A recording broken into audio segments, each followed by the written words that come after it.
एक छोटे से शहर में मोहन नाम का एक मेहनती आदमी रहा करता, जो स्वभाव से बहुत ही हंसमुख होता है। लोगों को हमेशा ही हंसाने की कोशिश करता रहता। मोहन एक स्कूल की वैन चलाने का काम करता है। सुबह वो बच्चों को स्कूल छोड़कर आता। मोहन की खुद की भी एक प्यारी सी बिटिया होती है, रिंकी, जो 6 साल की है और जिसकी खुशी के लिए मोहन कुछ भी करने को तैयार रहता। अरे यार, जल्दी से खाना दे दो, स्कूल का टाइम हो रहा है। बच्चे लेट हो गए तो मेरी कंप्लेन हो जाएगी। हाँ, बस खाना तैयार हो गया है। इतना चिल्ला क्यों रहे हो? और रिंकी को भी स्कूल छोड़ते हुए चले जाना। मेरा एक काम तो कम हो जाएगा कम से कम। अरे बिल्कुल मेरी प्यारी संतो, तू कहे तो मैं तेरे सारे काम कर दूं। बस हर वक्त मजाक ही करते रहा करो। अरे मेरी प्यारी, एक ही तो जिंदगी मिली है, अब इसमें भी मुंह लटका कर रहेंगे तो भला क्या जिंदगी जिएंगे। पापा जल्दी चलो, स्कूल के लिए मुझे लेट हो रहा है। अरे बेटा, चलो चलो, मैं बैग टांग लेता हूँ तुम्हारा। मेरी रानी बेटी को किसी तरह की परेशानी नहीं होनी चाहिए। इसी तरह से मोहन अपने परिवार को खुश रखता। स्कूल की बस चलाकर उसे जो भी कमाई मिलती उससे वो बहुत खुश रहता था। वहीं अब मोहन जाता है स्कूल वैन में बच्चों को एक के बाद एक बस स्टैंड से पिक करता है। तब बच्चे जो छोटे छोटे होते हैं और उम्र में रिंकी जितने ही होते हैं, वो सभी मोहन के साथ बहुत एंजॉय करते हैं, बहुत हंसी मजाक करते हैं। मोहन अंकल, कोई जोक सुना दो। अच्छा, तो आज शरारती बच्चों को जोक सुनना है। वाह, सुनाता हूँ, चलो। एक बार एक टीचर बच्चे को कहती है कि 15 फलों के नाम बताओ। आम, अमरूद, केला। शाबाश बेटा, 12 फलों के नाम और बताओ। 1 दर्जन केला। मोहन अंकल, आप ना बहुत अच्छे जोक सुनाते हो। हमें आपके साथ ना बहुत मजा आता है। लेकिन अंकल, अब तो हमें बहुत दिनों तक आपसे दूर रहना होगा। अरे बेटा, वो क्यों? अंकल, आप बुद्धू हो गए हो। अरे आप भूल गए क्या, दिवाली आ रही है और दिवाली पर हम सबकी छुट्टी होती है। अरे दिवाली इतनी जल्दी आ गई, ये तो मुझे याद ही नहीं था। तो कह तो तुम सही रहे हो। अब तो मुझे भी मेरे प्यारे प्यारे बच्चों से कई दिन दूर रहना होगा। काश हम लोग ना छुट्टी पर भी मिल पाते, बड़ा मजा आता। कोई बात नहीं बच्चों, हम जल्दी मिलेंगे। और अभी चलो, स्कूल आ गया। जल्दी करो, लेट हो जाएगा। अरे अब मुझे छोड़ो, अपनी टीचर का दिमाग खाओ जाकर। मोहन को टाटा बाय बाय कर सभी बच्चे स्कूल में चले जाते हैं। इसी तरह से मोहन का हर दिन कटता है, जब वो बच्चों के साथ मजाक मस्ती करते हुए स्कूल पहुंचता है। उसके इसी नेचर की वजह से बच्चे उसके साथ रहना पसंद करते थे, उससे हर रोज मिलना पसंद करते थे। अरे यार, इन बच्चों ने तो मुझे सही याद दिलाया कि दिवाली आने वाली है। और मेरी रिंकी, दिवाली पर इतना कुछ मांगा है उसने मुझसे। अब मेरी पगार वक्त पर आ जाए तो मेरी रिंकी भी खुश हो जाएगी और दिवाली भी अच्छी मना लेंगे। अरे मोहन, आ गया तू? हाँ, बस अभी आया हूँ। तुम कब पहुँचे बच्चों को लेकर? अरे यार, पहुंचा तो अभी हूँ, लेकिन बस क्या बताऊँ। एक तो जिन बच्चों को लेकर मैं आता हूँ वो इतने शरारती हैं कि वैन में ही एक दूसरे से लड़ने लग जाते हैं। और फिर जिस रास्ते से मैं आता हूँ ना, वो रास्ता इतना खराब है कि बस क्या ही बताऊँ। मैं तो बहुत परेशान हो गया हूँ। चलो अच्छा है, जिन बच्चों के साथ में आता हूँ वो तो बहुत प्यारे बच्चे हैं। अरे हम तो हंसी मजाक करते ही रहते हैं। ये तो बहुत ही अच्छी बात है। अच्छा एक बात बता, दिवाली आ रही है, क्या सोचा है इस बार दिवाली पर? अरे यार, मैं भी बस यही सोच रहा था कि स्कूल वाले अगर दिवाली से पहले पगार दे दे तो यार दिवाली बढ़िया बन जाएगी। हाँ यार, कह तो सही रहा है। चल मिलते हैं फिर। हाँ, चल ठीक है। मोहन अपनी तनख्वाह का इंतजार करता। कुछ दिन बीतते हैं और स्कूल की छुट्टियों का वक्त आ जाता है। मोहन को उम्मीद होती है कि स्कूल वाले तनख्वाह दे देंगे, लेकिन ऐसा नहीं होता। अरे सोनू, तुझे तनख्वाह मिली क्या? यार आज से तो छुट्टियां हो जाएगी। नहीं, मुझे तो नहीं मिली और मैं उसी का इंतजार कर रहा था। प्रिंसिपल से बात भी की थी, लेकिन वो खड़ूस कहता है कि तनख्वाह वक्त पर ही मिलेगी और दिवाली के नाम पर एक मिठाई का डब्बा पकड़ा दिया। अच्छा, तुम बात करने गए थे? फिर तो मेरे जाने का भी कोई फायदा नहीं होगा। तो मैंने सोचा था कि जाकर तनख्वाह के लिए कह दूंगा, लेकिन लगता है यार इस बार दिवाली बिना तनख्वाह के मनानी पड़ेगी। अरे लेकिन कम से कम अपना मिठाई का डब्बा तो लेकर जा, वो क्यों छोड़ रहा है भाई? हाँ, वो तो ले आऊंगा। मिठाई का डिब्बा तो मोहन ले आता है, लेकिन अब थोड़ा सा परेशान होता है कि अब क्या करे। उसे अपनी बेटी रिंकी को साइकिल दिलवानी थी, उसके लिए कपड़े भी लाने थे, घर में पेंट भी तो कराना था और अपनी पत्नी को नई साड़ी भी तो दिलवानी थी। इसी बारे में सोचते हुए वो अपने घर पहुंचता है। अरे क्या बात है, आज हमारे कपिल शर्मा को क्या हुआ है?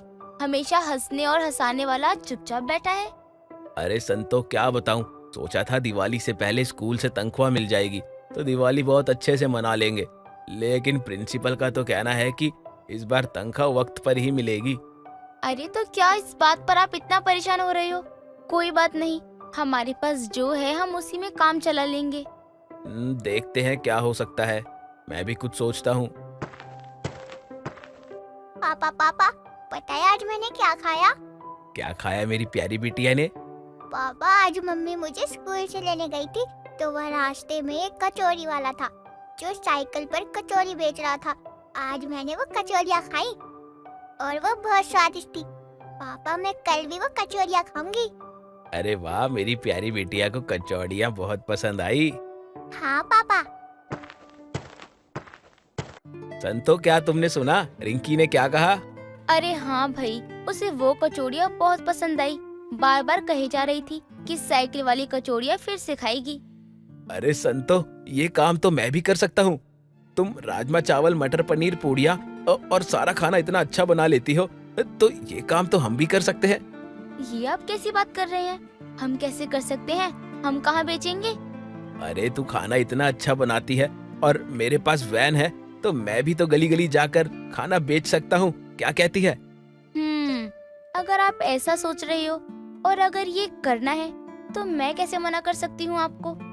तो ठीक है संतो, हम कल से ही काम शुरू करते हैं। आज बाजार जाकर सारा सामान इकट्ठा कर लेते हैं।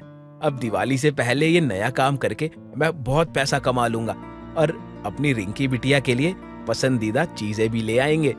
अच्छा ठीक है जी, आप सामान ले आइए, हम कल से ये काम शुरू कर देंगे। अब मोहन बाजार जाता है और खाने के हिसाब से सारा का सारा सामान ले आता है। संतोष भी अगले दिन की सारी तैयारियां कर देती है। दोनों ही अब ये ठान चुके थे कि अब उन्हें ये काम करना ही होगा। दोनों मेहनती ते होते ही हैं, तो बस फिर क्या, अगली सुबह होती है और संतोष सुबह सुबह उठकर सारा खाना बनाने में लग जाती है। सुनो जी, मैंने राजमा चावल मटर पनीर तो बना कर रख दिया है और पूरी अब हम साथ साथ तल लेंगे। अरे वाह संतो, तूने तो कमाल कर दिया। अरे कितना बढ़िया काम किया है तूने। अब मैं सारा सामान रख लेता हूँ और निकल जाता हूँ सामान बेचने। और तू चिंता मत कर, पूड़ियाँ मैं खुद तल लूंगा। अरे तेरे साथ रहकर इतना तो मैं कर ही सकता हूँ। इतना कहकर मोहन सारा सामान अपनी वैन में जमा लेता है और बना लेता है अपनी वैन को चलता फिरता ढाबा। अब वैन लेकर वो पहुंचता है बाजार। मोहन को दोपहर हो जाती है। वो इंतजार करता है ग्राहक आने की, लेकिन कोई भी नहीं आता। अरे यार, मैंने तो सोचा था कि खाना खाने की लाइन में बहुत पैसा है और यहाँ तो बिक्री भी नहीं हुई सुबह से। अरे भाई, तुम हो कौन? तुम्हें यहाँ पहली बार देखा है, नए हो क्या? जी, मैंने अभी अभी अपना चलता फिरता ढाबा शुरू किया है। अच्छा, तो फिर क्या क्या है खाने में? सर, राजमा चावल मटर पनीर और साथ में पूड़ियाँ भी हैं। ठीक है, 1 प्लेट राजमा चावल लगा दो। खुशबू तो बहुत अच्छी आ रही है। सर, आप खाकर देखिए ना, खाना बहुत अच्छा लगेगा। अरे वाह, मजा ही आ गया। इतने स्वादिष्ट राजमा चावल पहली बार खाए मैंने। Thank you sir. इसके बाद मोहन के पास और कई ग्राहक आते हैं जो उसका खाना खाते हैं और तारीफ करते हैं। सभी को मोहन के चलते फिरते ढाबे का खाना बहुत ही पसंद आता है। अब मोहन बाजार में अपने चलते फिरते ढाबे के साथ घूमता है, एक जगह से दूसरी जगह। इससे उसकी कमाई भी अच्छी खासी हो जाती है और शाम होते होते उसका सारा खाना भी बिक जाता है। तभी उसके पास वही पहला ग्राहक आता है। तुम्हारा क्या नाम है? जी मेरा नाम मोहन है। तो मोहन, ये हमारे ऑफिस का पता है। हमारा लंच टाइम 1 बजे होता है। तुम अपना चलता फिरता ढाबा लेकर हमारे ऑफिस के बाहर 1 बजे पहुंच जाया करना, क्योंकि हमारा स्टाफ खाने को लेकर बहुत परेशान रहता है। उन्हें खाने के लिए दूर जाना पड़ता है, और अगर तुम ऑफिस के बाहर ही आ जाओगे तो उन लोगों का समय भी बचेगा और उनको अच्छा खाना भी मिल जाएगा। जी जी जरूर सर। मोहन बहुत खुश होता है। अपने घर पहुंचकर वो संतो को सारी बात बतलाता है। संतो भी बहुत खुश होती है। संतो, ये सब तेरी और रिंकी की वजह से हुआ है। कैसी बात करते हो आप? ये तो आपकी मेहनत है। अरे नहीं, रिंकी की वजह से मुझे ये आइडिया मिला और तुमने इतनी मेहनत से सारा खाना बनाया। मैंने तो बस बाजार में जाकर बेचा ही है। इस कमाई की असली हकदार तुम दोनों ही हो। ये हम सब की मेहनत है, किसी एक की नहीं, तो इसके हकदार हम सब है। अच्छा चलो हाथ मुंह धो लो, खाना खाकर आराम करो। कल भी तुम्हें अब अपने नए काम पर जाना है। मोहन खाना खाकर सो जाता है।